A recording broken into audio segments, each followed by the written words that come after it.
I think Rue goes through so much more underneath the surface, and it makes her seem like she had like Rue has depicted traits of like certain things. I don't know, autism. I don't know though. Like I don't want to say it, but I think so. She's depicted traits of that. Just even with her actions of what she did when she was a kid, like counting the thingies, like to like calm herself down, like all of that stuff, or what is it called, like OCD or something like that, like but all of those things add on to why she's addicted to drugs, why she's like you know feeling like she has to do these things and she has to get these things. I really feel so bad. And then it's like people keep talking about the season and stuff. I like looking at the art, like the piece of art, because everything is art. So every TV show, like if a TV show has me compelled enough to sit down and watch it, it probably got some sauce, at least like at least 5-10% sauce. Then you gotta sit down and watch it. Take your time. So you just adding on another layer, 20% sauce. Then by the time you finish adding up all the sauce, it gets to 50%. That TV show got some sauce. So when it comes to Euphoria, Euphoria is not a bad TV show. It's just you don't like Sam Levinston, and that's the thing. But it's okay because I don't know what this nigga did, but he don't like his aura is just off to me. But it's just like oh, I don't know this nigga. I don't know. I don't know. Like we don't know what we don't know. So when it comes to the show, I feel like judging it as a separate entity is better. So when it comes to the show, I think this season it's awkward because we know what's happening behind the scenes with Labyrinth and all this stuff. But when it comes to that is it's weird because the music that's being used for the scenes, I just think, dang, what if this was a Labyrinth song? Um, I think I would be more, but I'm already like, ooh, what's going on? Because it's naturally cool. Like they had Nate die, like what? But I think that's why Jacob Elordi really didn't care in the outside interviews and shit because he knew Nate was dying. But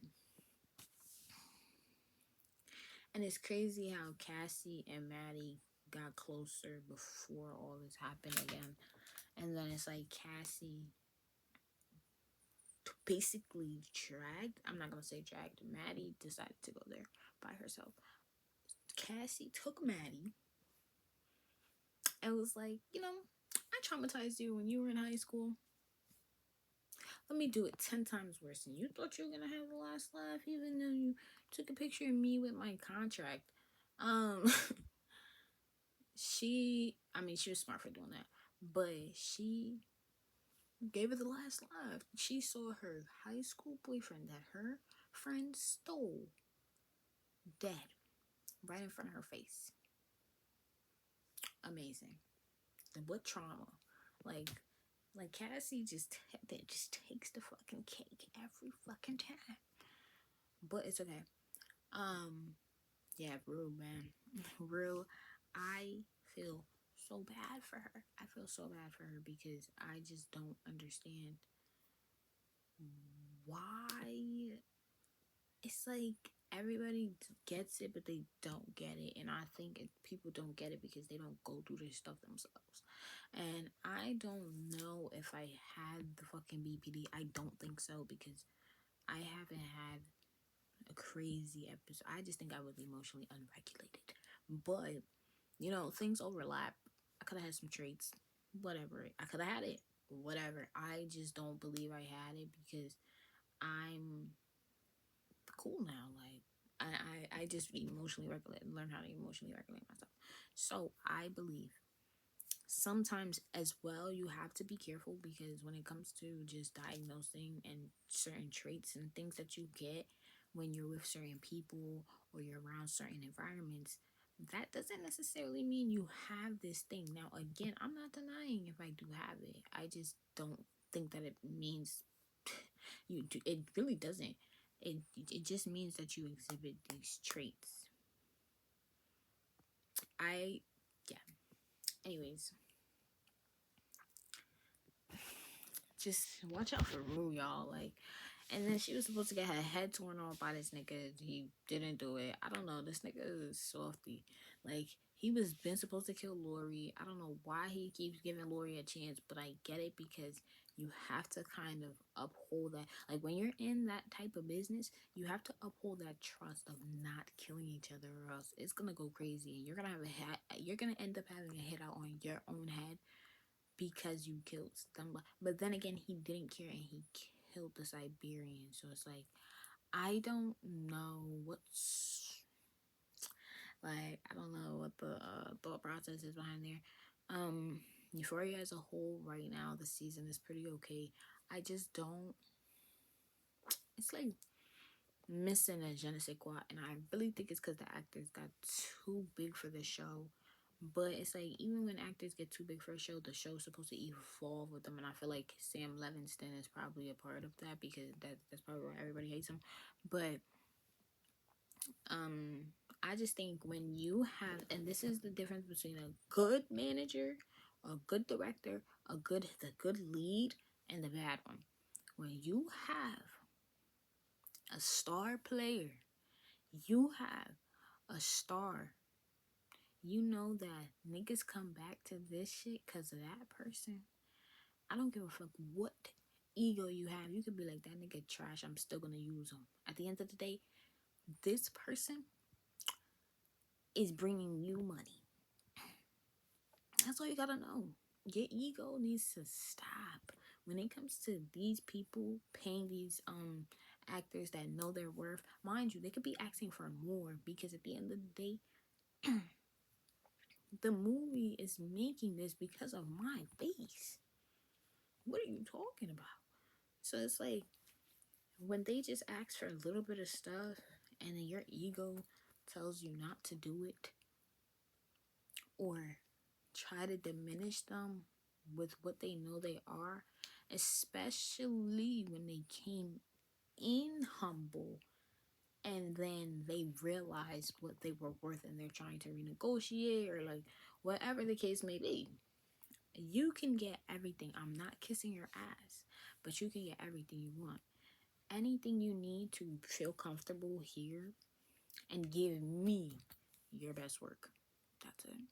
Because once you give me your best work, I can continue making the money to give you what you want. And we could keep working together like that. I feel like even when it comes to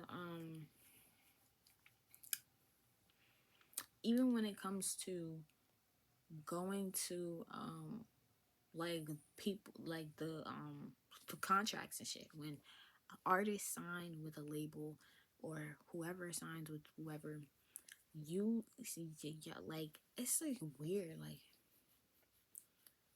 when they sign to a label and then the label just wants to, like, I was looking at the Michael Jackson story through the eyes of Dr. Umar, and Dr. Umar was saying how basically these niggas like fucked MJ up, and through publishing and shit, clearly I'm pretty sure, like, I had heard things of that, but I didn't know the whole story. But then I'm just saying, like, even through that, all of that is ego, because these are all men. And it's like, imagine a man being the top of the world just by being himself, and you're around that and you have to kind of be his bitch. That's why they do these things. And but you don't have to see it as that. You know, you're not nobody's bitch, but they think of it like this because they want that power for themselves. Or even, I don't even think they be seeing race most of the time. I think they be seeing just what it is. Like, it's just the power. It's just the like the glory. So I just think when it comes to that, these niggas, like, ooh, this was originally supposed to be like let's take 10 minutes. It's cool though. We're gonna make this a series. Okay, anyways, yeah, they just use their ego to, like, kind of just bring people down when it's like We could just work together and probably make something way bigger than you trying to tear me down. You using all your energy to tear me down when I'm trying to work with you so we could build a ship. Like, all because of your ego, because you can't fathom that I can do this just by being me, or like the source is in me, not on me. And you just want to just go against that for some reason. Like, I don't understand. I always said, like, why don't they just go through with the contracts or re-sign it to make it more? It's all, mind you, the contracts already be favored to their side. Then on top of that, they hop. It's like just dick riding. They hop on top of the contract and